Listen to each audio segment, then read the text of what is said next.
यीशु मसीह के सामर्थी नाम में एक बार फिर से आप सबका स्वागत करती हूँ।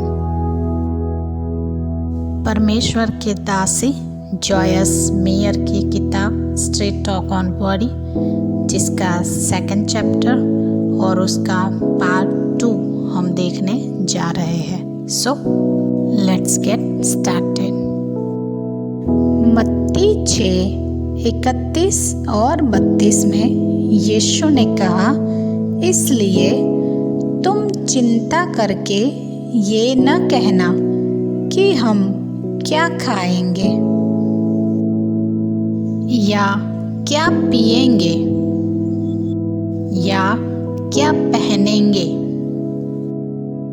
क्योंकि अन्य जाति इन सब वस्तुओं की खोज में रहते हैं, पर तुम्हारा स्वर्गीय पिता जानता है कि तुम्हें इन सब वस्तुओं की आवश्यकताएं है।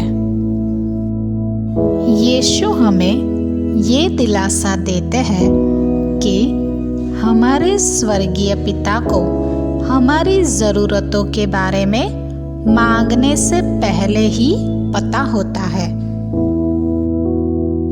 इसलिए हम उनके लिए क्यों चिंता करते हैं। इसके बजाय हमें अपने ध्यान को उन बातों पर केंद्रित करना चाहिए जो इससे भी अधिक महत्वपूर्ण है, और वो है परमेश्वर के काम।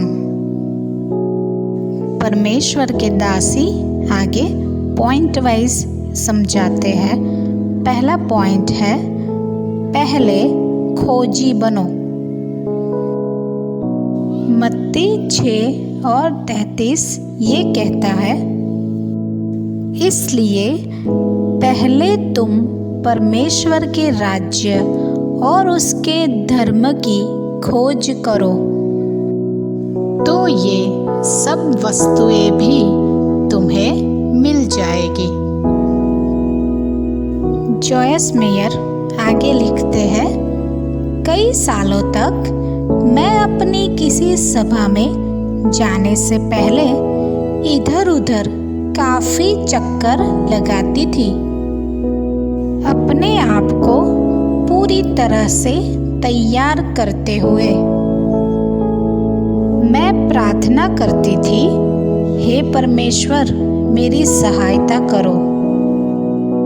परमेश्वर से मदद के लिए प्रार्थना करने में तो कोई बुराई नहीं है, परंतु मैं जो प्रार्थना करती थी वो विश्वास से ज्यादा व्याकुलता में से निकलती थी। अब जब मुझे किसी सभा को करना होता है तो मैं बस अपना अध्ययन करती हूँ और अपनी ओर से जितना भी उत्तम कर सकती हूँ करती हूँ। फिर बस सभा शुरू होने से पहले मैं कुछ शांत समय प्रार्थना, मनन, परमेश्वर की आराधना और उसके साथ संगति में बिताती हूँ। परमेश्वर ने मुझसे कभी ये नहीं कहा कि मैं एक विशाल सभा को खोजूं। कभी भी परमेश्वर ने मुझसे ये नहीं कहा कि मैं एक बड़े दान को खोजूं। मैं बस जो करती हूँ वे है परमेश्वर की खोज, और वो इस बात का ध्यान रखता है कि कितनी भीड़ होनी चाहिए, कितना दान मिलना चाहिए और अन्य सभी बातें। बहुत बार हम अपना पूरा समय परमेश्वर से अपनी समस्याओं का उत्तर प्राप्त करने में ही व्यर्थ कर देते हैं, जबकि हमें जो करना चाहिए वो है बस परमेश्वर की खोज। आगे जॉयस मेयर लिखते हैं, कई सालों तक मैं परमेश्वर को इसलिए खोजती थी कि कैसे मैं अपनी सेवकाई को आगे बढ़ा पाऊं। परिणाम ये हुआ कि वो जैसी थी वैसी ही रही। वो कभी आगे नहीं बढ़ी। कभी तो वो पीछे भी हो जाती थी। मैंने इस बात को नहीं समझा था कि मुझे बस जो करने की आवश्यकता है वो परमेश्वर के राज्य की खोज, और फिर वो उस बढ़ोतरी में और जोड़ देता गया। क्या आपको ये मालूम है कि आपको अपनी आत्मिक उन्नति के लिए भी चिंता नहीं करनी चाहिए। आपको जो चाहिए बस वो है उसके राज्य को खोजना, और फिर आप स्वयं उन्नति करेंगे।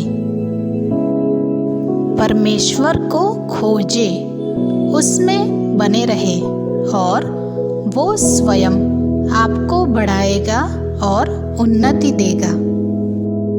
हम स्वयं अपने प्रयत्नों के द्वारा कभी भी सच्ची सफलता को माप नहीं सकते हैं, किंतु हमें पहले परमेश्वर के राज्य और उसकी धार्मिकता की खोज करनी है, और फिर हमें इच्छा की हुई वस्तुएं प्राप्त हो जाएगी। हमें परमेश्वर के उपहारों को नहीं बल्कि उसकी उपस्थिति को खोजना है। कभी कभी हम अपने जीवन में पीछे होने लगते हैं। कुछ सालों पहले मैं भी ठीक ऐसा ही करती थी। मैं एक बड़ी सेवकाई को खोजती थी। मैं अपने आप को पसंद नहीं करती थी, इसलिए मैं अपने आप में हर प्रकार के बदलाव को खोजती थी। सूर्य के नीचे मैं सब कुछ खोजती थी और छाया में बिल्कुल समय व्यतीत नहीं करती थी। फिर प्रभु का दखल हुआ और प्रभु ने मुझे दिखाया कि मैं क्या गलत कर रही थी। भजन संहिता 27:4-6 में परमेश्वर ने मुझे इस बात का जोर दिया कि पहले मुझे उसको और उसकी उपस्थिति को जीवन भर ढूंढना है। उस समय मैं बहुत चीज़ों को मांग रही थी। उनमें से कोई भी बात ऐसी नहीं थी जो परमेश्वर की उपस्थिति से मतलब रखती थी। जब मैं उसको खोजने लगी तो मेरे अंदर उसको पाने की इच्छा और अधिक बढ़ गई। फिर सब मुश्किलें आती थी तो वो मुझे छिपा लेता, जैसे कि उसने मुझे अपने तंबू के गुप्त स्थान में छिपाया हो। जब शत्रु मुझे नाश करने मेरे खिलाफ आता था, मैं जय की पुकार करती थी और प्रभु की स्तुति करती थी।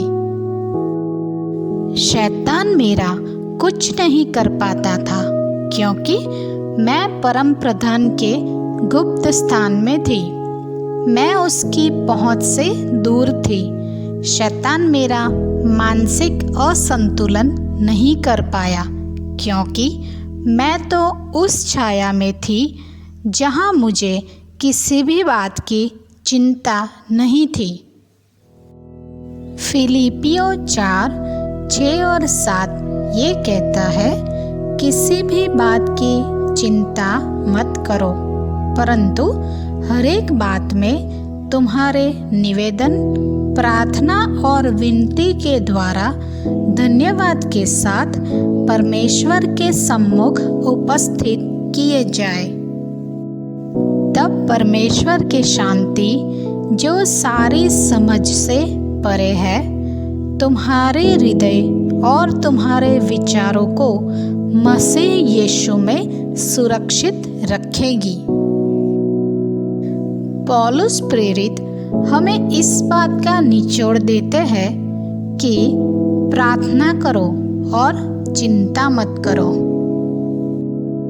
वो ये नहीं कहता है प्रार्थना करो और चिंता करो। जब हम प्रार्थना करते हैं और अपनी समस्या को प्रभु को दे देते हैं, ये एक चिन्ह होता है कि हम उस पर भरोसा करते हैं। इसी को प्रार्थना माना जाता है। अगर हम प्रार्थना में अपनी ज़रूरतों को प्रभु के पास लाते हैं और फिर भी उन बातों के लिए लगातार चिंता करते रहते हैं, तो हम पॉजिटिव और नेगेटिव शक्तियों को साथ मिला देते हैं। प्रार्थना एक पॉजिटिव शक्ति है और चिंता एक नेगेटिव शक्ति है। अगर हम दोनों को साथ में जोड़ दें तो इसका परिणाम शून्य होगा।